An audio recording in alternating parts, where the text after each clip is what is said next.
Dear students, today we will start a new chapter and the name of the chapter is force. So let us start this chapter with an example. Say there is a car on the road. When t is 0, the car is having velocity 10 meter per second. After some time, the same car, when it travels this distance, say the initial position was A and here the position is B, and after time 5 seconds, its new velocity is 20 meter per second. So clearly we can say within 5 seconds of time, the velocity of the car has been increased. And what is the change in velocity here? So change in velocity equals to final velocity 20 minus initial velocity 10, that is 10 meter per second. So what is acceleration here? Acceleration equals to A equals to change in velocity by time. Here time is 5 seconds, so that is 2 meter per second square. So this is acceleration. Now the question is why this velocity increased from 10 to 20? The answer is because of the extra force applied on the car. When the car was here in A position, some extra force was applied by the driver with the help of the engine, so that after 5 seconds its velocity can be increased to 20 meter per second. So because of this extra force applied on the car, the velocity has been changed, and the acceleration that this car got during this period of time is 2 meter per second square. Now the question is, what is the force applied on the car? So here force is mass of the car into acceleration. Let us say mass of the car is 1000 kg. So this mass will be remaining the same here also. So mass will be 1000 here into the acceleration of the car is 2. So it is 2000 Newton, where Newton is the SI unit of force. So from here we can clearly say that the definition, or you can say the formula of force, is mass of the object on which the force is applied into the acceleration of the object due to the force applied on it.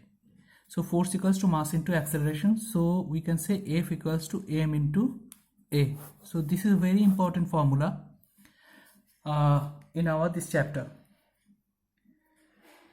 Next, free fall.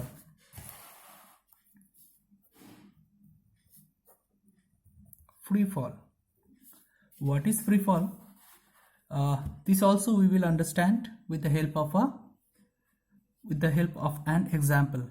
Say this is ground level, and there is a ball of mass m at a certain height.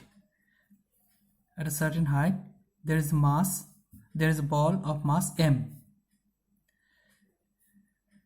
So now the thing is, if we release the ball from here, obviously the ball will come down.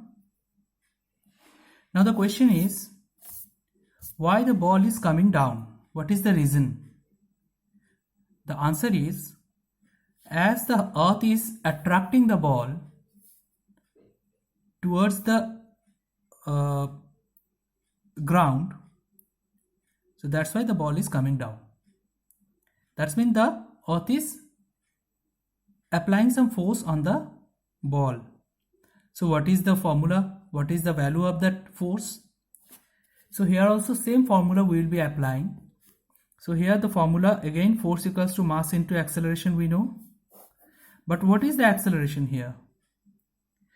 Here the acceleration will be g. G means gravitational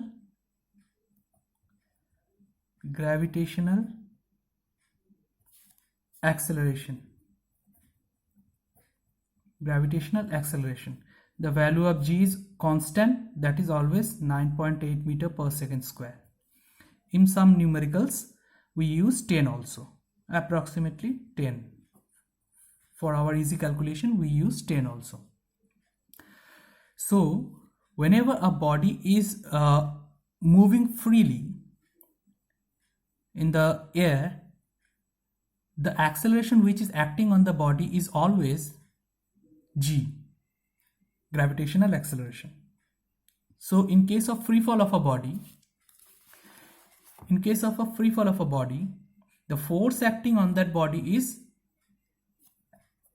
m into g, because here g is acceleration. Say the mass of the ball is 10 kg. Now the question is, what is the force with which the earth is pulling this ball? The answer will be, the force will be mass into acceleration. The mass is given 10, acceleration is given 9.8 meter per second square. So the answer is 98 Newton. This is the answer. This is the force with which the ball is being pulled by earth towards the center of the earth. Okay, next we have resisting force. Resisting force. What is this force? Again we will take one example, the same example we did in the beginning, that car example. Let us say this car is moving in this direction with a velocity v, and a force is applied on the car by the engine in this direction towards the front. So this force is applied by the car in the direction of the movement of the car. But at the same time, there is a force, I should say frictional force, applied by air on the car. This is, we can write small f. So here the two forces are working in the opposite direction. Now the engine is applying force on the car in the forward direction, whereas the air is applying a force in the opposite direction of the movement of the car. So this force is called frictional force. Frictional force applied by air. So this is frictional force which is acting in the opposite direction. So this force is called resisting force. That means this force is always resisting, or you can say this force is applying some resistance to the movement of the car. So that's why this force is called resisting force. Friction is always a resisting force. This is an example. Friction is an example of a resisting force. Next we have resultant force.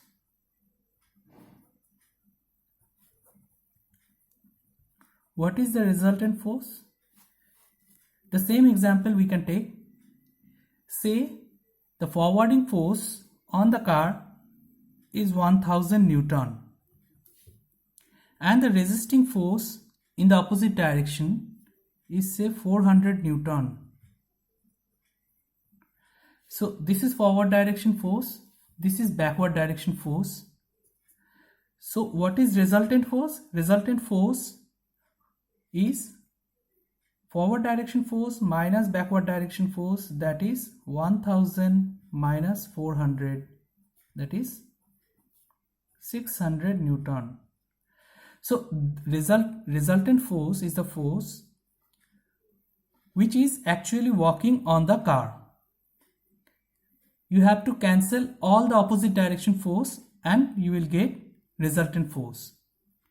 Similarly, say there is a box. A person is standing and pushing the box with 10 Newton.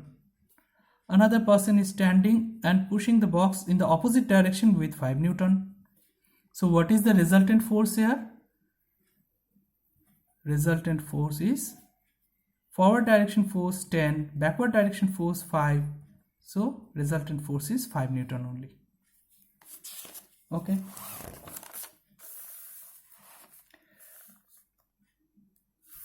Now the next topic is force on a body moving in a circular path. Circular path. So what will be the force? Say there is a road.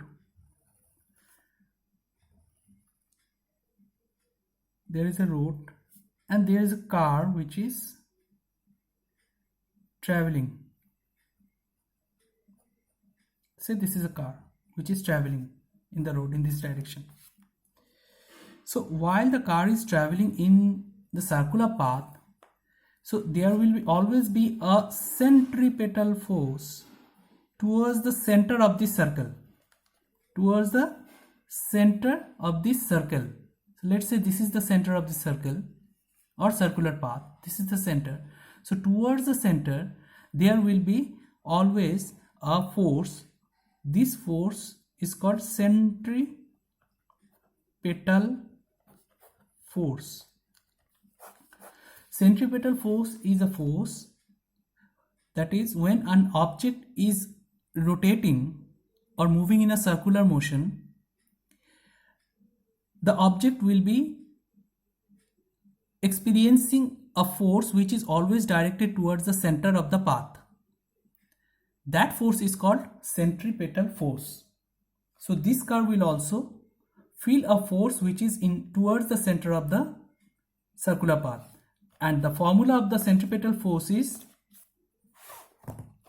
m into v square by r, where r is the radius of the circular path, v is the tangential velocity of the car, and m is the mass of the car.